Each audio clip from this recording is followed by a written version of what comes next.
Muy buenos días, muy buenas tardes, muy buenas noches, según dónde y cuándo nos estén escuchando. Si ustedes están viendo este programa en vivo, pues estamos en viernes 19, son las 7 de la noche y esto es TV UNAM. Si ustedes nos están viendo por una repetición o por las diferentes plataformas, como Facebook Live o en YouTube, pues bueno, bienvenidos a este programa que hacemos desde esta feria del libro del Palacio de Minería. Feria en el diccionario está definido como instalación donde se exponen los productos de un solo ramo industrial o comercial, en este caso, claro, los libros, para su promoción y venta. La instalación en este caso nos ha fallado un poquito, no hemos sido tan apegados a la definición, pero lo que sí es que el libro, y en este caso, y en este programa el lenguaje, van a ser nuestros protagonistas siempre en días feriados. ¿Cómo estás, Julia? Si no estamos en minería, estamos por lo menos unidas a través de las redes que tejen las letras, ¿verdad? Exactamente, pues feliz de estar aquí, Lau. Tenemos un programa de veras de total lujo de echar la casa por la ventana, ya verán por qué. Pero bueno, estamos muy felices de estar aquí. Los invitamos a, por supuesto, seguirnos a través de todas nuestras transmisiones a las 7 de la noche aquí por TV UNAM, pero también participar en las dinámicas para ganar un libro que, créanme, lo van a disfrutar como nada. Y a opinar qué les gustaría ver, en fin, comentarnos por ahí a través de las redes sociales, ¿no, Lau? Sí, efectivamente, el libro que hoy estamos regalando se presenta mañana justamente y yo les diría que no se lo perdieran porque está destinado a ser uno de los libros casi de esta década y de nuestra habla hispana. Pueden seguirnos por Facebook, por Twitter en TV UNAM y por Instagram en TV UNAM Oficial. Los hashtags Prendete UNAM y hashtag días feriados. Ahí para que nos digan cualquier tipo de sugerencia, comentario, qué opinen y se puedan llevar este libro al final del programa cuando ya lancemos esa pregunta. Así es. Y bueno, pues Laura, sin más preámbulo, vamos a ver la primera cápsula del día de hoy que tiene que ver con la pandemia. Es la presentación, digamos, en cápsula antes de que ocurra en vivo, del libro La Gran Pausa, gramática de una pandemia. Yo iba a decir dinámica, pero bueno, es gramática de una pandemia, por ahí va. Y lo escribe el doctor José Ramón Calvo. Él es presidente de Relaciones Internacionales de la Real Academia Europea de Doctores. Y él se dedicó a compilar en un solo volumen las opiniones interdisciplinarias de un montón de gente sobre sociedad, economía, empresa, política, en fin, el impacto de la pandemia. Así que vamos allá, vamos a verlo.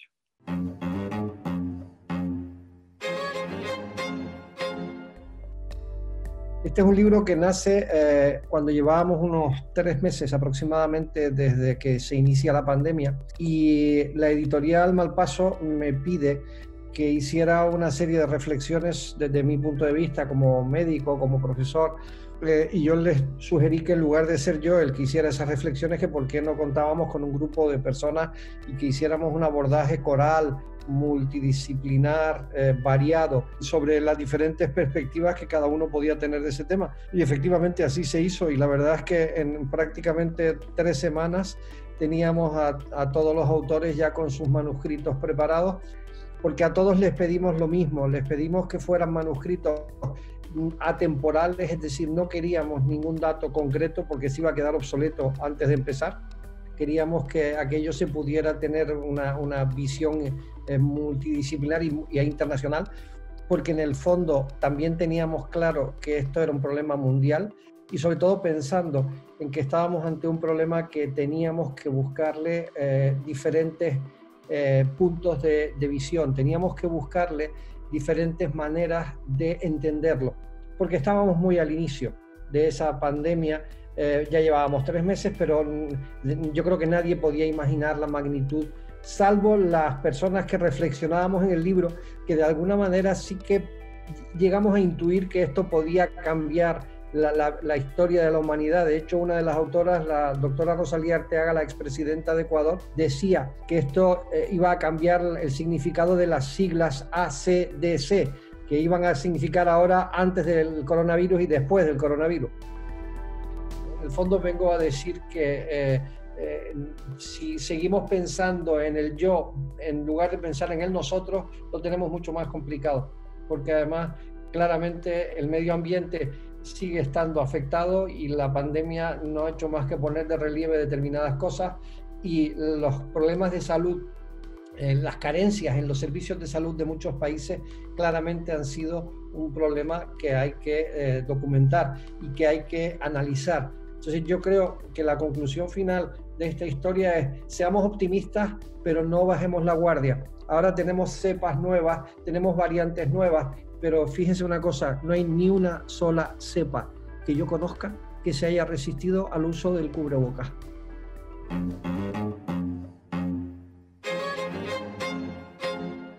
Pues ahí teníamos la presentación de este libro que, recordemos, será el sábado 20, mañana a las 12 del día. Y recordar las palabras de José Ramón Calvo, que decía, bueno, pues que evidentemente este es un hecho que va a cambiar a la humanidad. Veremos cómo, y desde luego mucha literatura será hecho. Ahora es el momento estelar de este programa, se pone ahora sí de manteles largos y de gala, porque estamos a punto de conectarnos con ni más ni menos que Zaragoza, al otro lado del charco. Ahí tenemos a Irene Vallejo, que es, yo me atrevería a decir, la sensación de este año. Lo fue ya el año pasado, pero es una de las visitas más esperadas de esta feria. Bienvenida, Irene, filóloga, divulgadora y especialista y doctora en la cultura clásica, y que ha hecho ni más ni menos que este libro que se presenta mañana a las 2 de la tarde y que promete ser una de las sensaciones en toda América, donde ya está desembarcando. El infinito en un junco, la invención de los libros en el mundo antiguo. Antes que nada, Irene, muchísimas gracias por estar en Días Feriados. Un gran placer, gracias por contar conmigo, por acogerme. Yo cuento que este es el libro, es una historia de amor, es una declaración de amor. A mí me gusta verlo así, que tú le haces al libro y sobre todo al mundo clásico, en el que evidentemente tú haces mucha defensa para que siga vivo. Y he leído por ahí que tú lo hiciste un poco para justificar estas continuas acusaciones y un poco amenazas de que el libro impreso va a desaparecer, y que tú vas a demostrar con este libro que no solamente está vivo, sino que tiene larga vida. Lo presentas como un tesoro al que hay que cuidar y al que hay que mimar, y presentas el poder del libro hasta nuestros días. Irene, cuando tú empezaste a escribir este libro, me imagino que nunca dimensionaste hasta dónde iba a llegar, ¿no? Todo esto, pero de alguna forma sí fue una defensa de un artículo que tú tienes y que tú, pues, vemos que consultas continuamente, y del mundo clásico. A mí me gustaría empezar con una defensa sobre el mundo clásico, porque hay muchas amenazas diciendo que el mundo clásico, pues, en realidad es muy aburrido, que para qué nos sirve. ¿Tú por qué crees, y repítenos para el que no se haya todavía leído el libro, por qué el mundo clásico está tan presente el día de hoy? Bueno, muchísimas gracias por esta presentación tan generosa. Sí, la verdad es que yo debo de tener cierta debilidad por lo que los demás consideran causas perdidas, ¿no? Porque empecé estudiando filología, y además filología clásica, que parecía la más temeraria e insensata de todas las filologías, y después fui a hacer una alabanza del libro después de que llevamos décadas oyendo hablar del apocalipsis, de la lectura y del mundo librario, ¿no? Entonces debe de ser que yo siento un imán hacia todo aquello, ¿no? A lo que condenan a muerte. Y bueno, pues con las clásicas, con el latín y con el griego, yo es que experimenté un deslumbramiento infantil con la Odisea, y me sentí inmediatamente seducida por ese universo de mitos mediterráneos. Y después me he ido dando cuenta de que esos mitos siguen siendo un riego fértil para nuestras historias, para nuestra creatividad, ¿no? Que en la mayoría de películas de aventuras, de superhéroes, en el cómic, en las sagas juveniles, siguen vivas, ¿no? las imágenes, los relatos, el imaginario que crearon los antiguos. Entonces, solo por eso, solo porque constantemente está haciendo más fértil nuestra imaginación, ya deberíamos tener sobrados motivos para acudir a los clásicos y reencontrarnos con ellos. Pero además es que en los clásicos encontramos los cimientos del pensamiento político, de la filosofía, del teatro, de la democracia.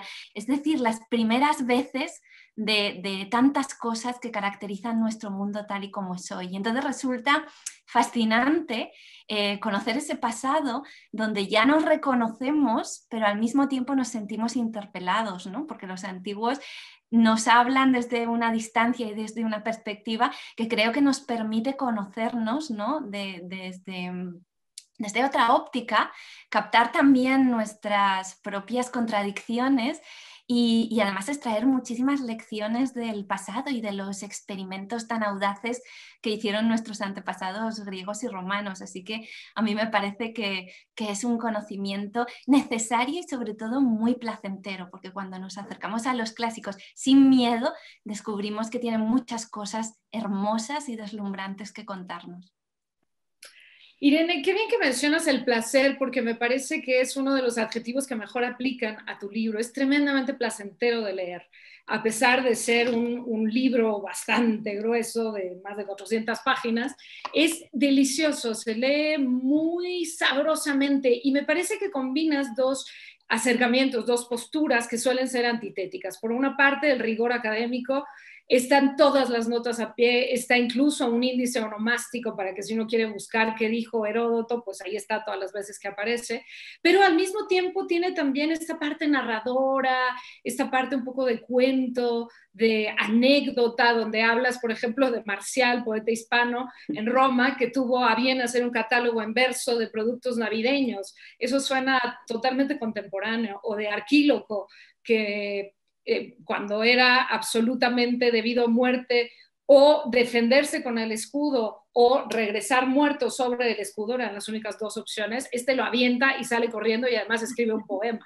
Esas anécdotas nos acercan mucho al mundo clásico y también haces un vaivén entre pasado y presente, porque no solo te clavas en el mundo clásico, sino hablas de las trilogías de los dramaturgos griegos, emparentadas, continuadas a través de las series de Netflix. Hablas de los conferenciantes griegos que son el antecedente de las TED Talks. Esto que puede parecer una bobería, lo hace tan cercano a nosotros porque no es solo el mundo clásico allá, como acabas de mencionar, fueron las primeras veces de muchas cosas. Yo te quiero preguntar, ¿cómo concebiste esto, tanto el rigor académico con el sabor, digámoslo así, y este ir y venir del pasado al presente para señalarnos finalmente no somos tan distintos?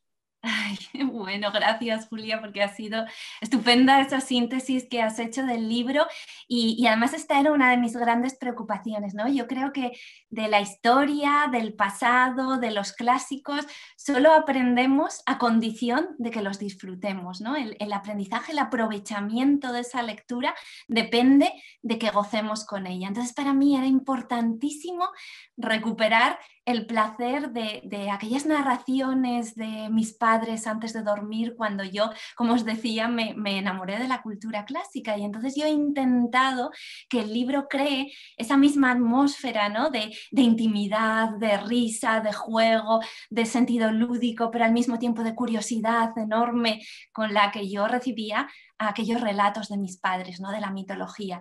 Todo está pensado para que sea un trenzarse de historias, de personajes, de anécdotas, de situaciones inesperadas, de aventuras, de peligros, ¿no? de esos jinetes misteriosos con los que empieza el libro y esas bibliotecarias a caballo con los que termina. En fin, está el libro orientado a despertar el mismo placer con el que se lee una novela, y ese era de alguna manera el reto, ¿no?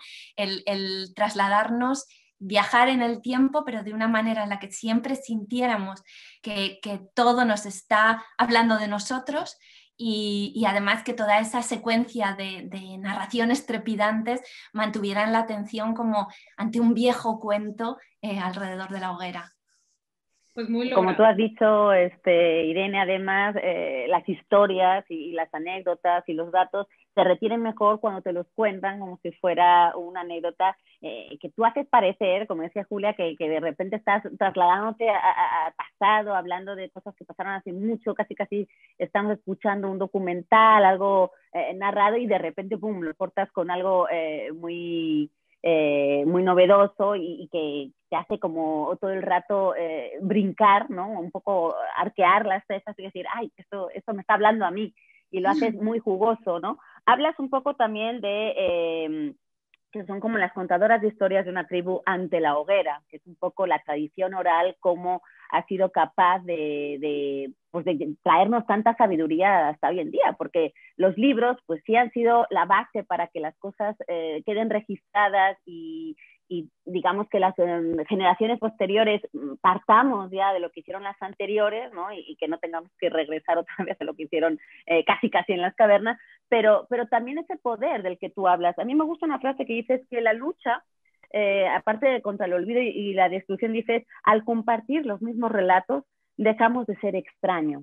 Cuéntanos un poquito cómo tú has desarrollado esta manera de, porque es un ensayo, hay que decir que El infinito en un junco es un ensayo muy largo, pero que desde luego nos lleva a un montón de historias entrelazadas de una manera en la que empiezas con la primera parte, que es totalmente de la biblioteca de Alejandría, ¿no? Y que empiezas hablando de Alejandro Magno y de, bueno, de una cantidad de personajes que ves que están además entrelazados y que tienen que ver, ¿sí? Y cómo tú empiezas con uno, empiezas por aquí, por ahí, y terminas en el presente para decir, todo tiene que ver, todo nos afecta, todo debería importarnos por eso.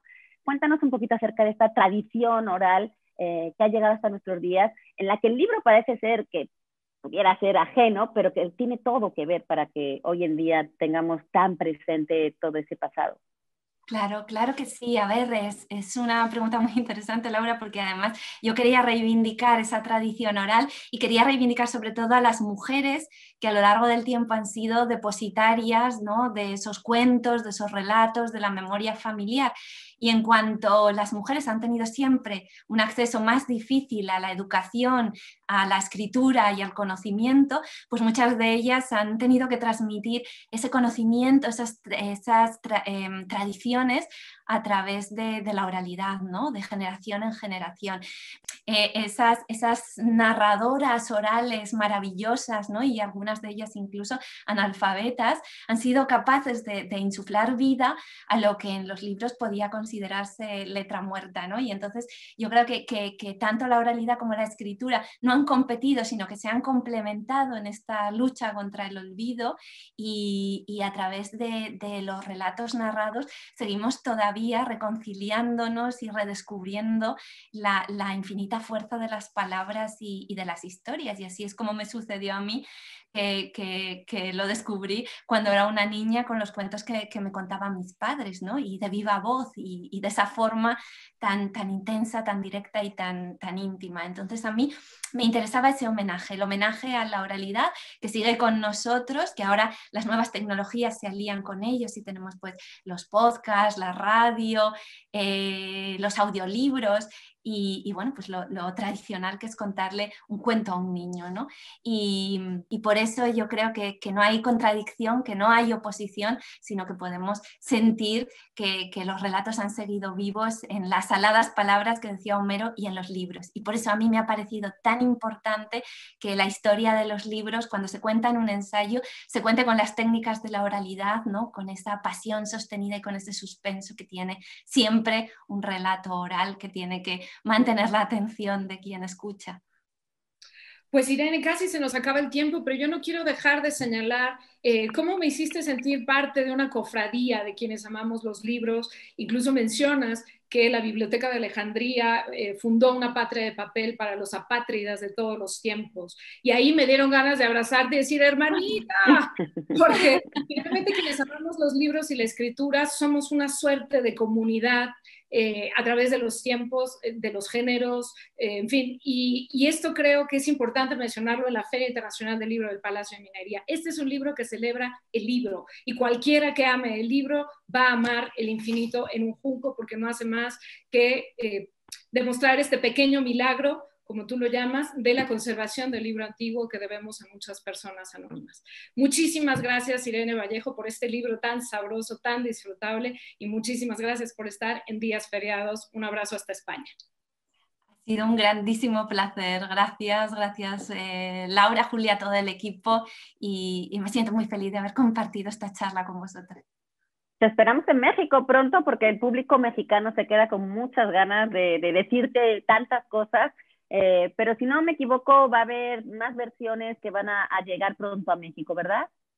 Sí, estamos esperando una versión en tapa blanda que sea como más de bolsillo, que sea más asequible y que permita que el libro circule con más facilidad. Y bueno, pues para mí ha sido un empeño porque quiero que este libro pueda alcanzar a sus lectores y crear esta sensación también de comunidad, ¿no? Porque yo creo, como antes decía Julia, que aunque leer sea un acto solitario y muchas veces escribir también, siempre estamos creando comunidad, ¿no? Cuando leemos, cuando nos reunimos alrededor de los libros, cuando celebramos nuestras ferias, nuestros círculos de lectura, y en general leer siempre nos acerca a una humanidad más amplia, ¿no? Más extensa, con horizontes más grandes. Entonces, bueno, yo quiero que esa celebración, esa fiesta de los libros esté presente y poder participar en ella, ¿no? Con las palabras, con este homenaje a todos los que formamos parte del clan de los libros y de las palabras. Tú dices además, Irene, que este libro está teniendo mucho éxito y mucho alcance gracias a la generosidad de tanta gente, de libreros, de promotores, de ferias y demás. Cuenta con la complicidad de días feriados para ser parte de esa otra comunidad de los que vamos a estar difundiendo tu pasión por los libros. Muchísimas gracias y muchísimo éxito mañana en la feria. Recuerden, sábado 20 a las 2 de la tarde, Irene Vallejo con su junco. Y hay que decir que este título significa el junco, que es el junco del Nilo con la que se empezó a hacer los primeros libros, ¿verdad? Rápidamente cuéntanos un poquito ese título. El papiro, ¿no? El papiro fue el material del que se hicieron los libros más antiguos, los rollos de los egipcios, los griegos y los romanos, ¿no?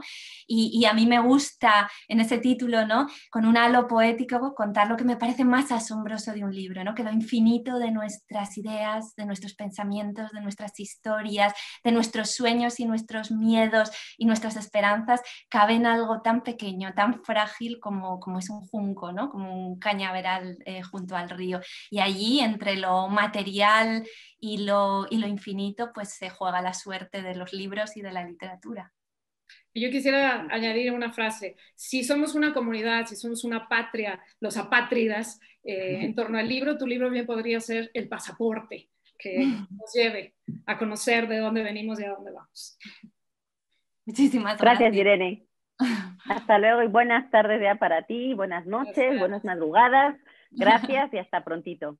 Hasta pronto. Gracias, adiós. Pues nosotros vamos de una gran escritora que va a empezar a sonar muchísimo en México a otra gran escritora que ya lleva tiempo sonando, ¿verdad, Julia? Así es, Ana Clavel, narradora, cuentista, novelista y ensayista también. Su libro Territorio Lolita es espléndido, pues nos va a contar cómo ha vivido la escritura durante este encierro, qué ha habido distinto y sobre todo qué horizontes ella quiere perseguir con su escritura. Vamos a escuchar a Ana Clavel.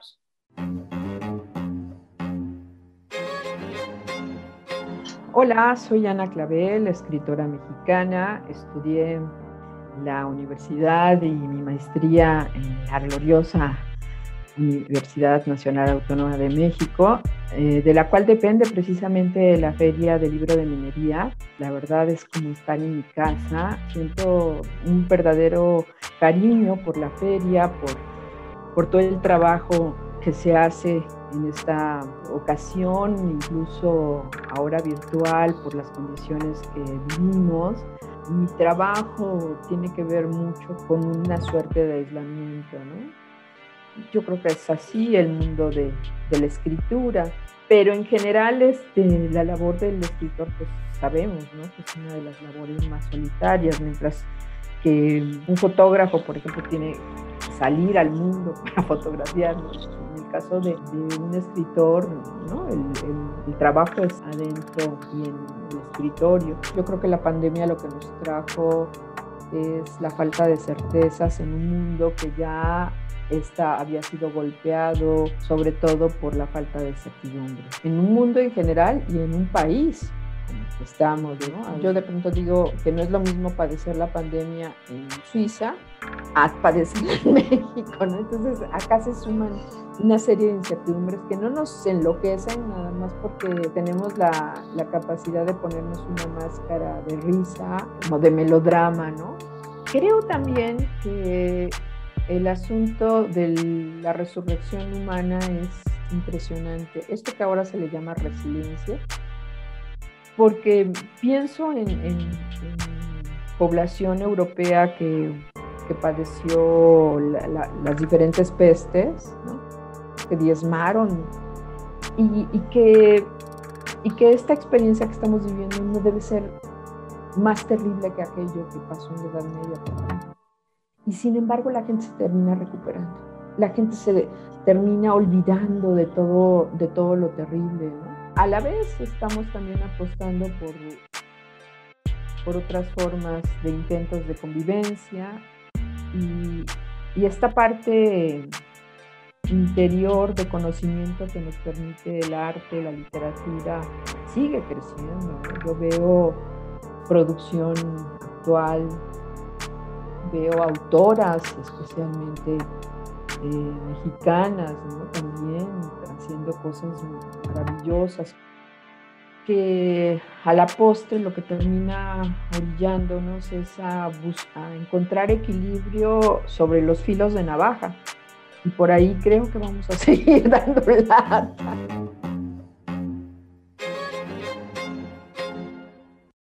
Ahí están las palabras de Ana Clavel. Me encantó esto que dijo de encontrar el equilibrio sobre los filos del cuchillo. Sin duda alguna habrá que hacer muchos malabarismos este año para seguir aguantando, y nosotros nos vamos rápidamente porque se nos acaba el tiempo, Julia. Así es, pero no queremos dejar de regalar, como cada programa, libros. Tenemos 2 ejemplares en ebook de El infinito en un junco, el libro de Irene Vallejo sobre el que hablamos con ella hoy. 2 ejemplares en ebook, cortesía de Ediciones Ciruela, y un ejemplar en papel, en libro físico, del libro Identidad Gay en Construcción, el activismo del grupo Unigay en la Ciudad de México, cortesía de la Universidad de la Ciudad de México. Así que contéstenos en Facebook Live alguno de los muchos premios que ganó El infinito en un junco el año pasado. Si nos respondes bien, te puedes llevar uno de estos 3 libros que estamos regalando. Lau. Recordar que mañana se presenta a las 2 de la tarde y el de Identidad Gay se presenta el 1 de marzo a las 4 de la tarde. Esas son las presentaciones, y bueno, pues los dejamos con más de la feria y nosotros ya nos tenemos que ir rapidísimo. Gozamos muchísimo este homenaje al libro y fue un placer estar con todos ustedes en días feriados. Gracias, Julia. Hasta mañana. Gracias a ti. Nos vemos mañana. Bye.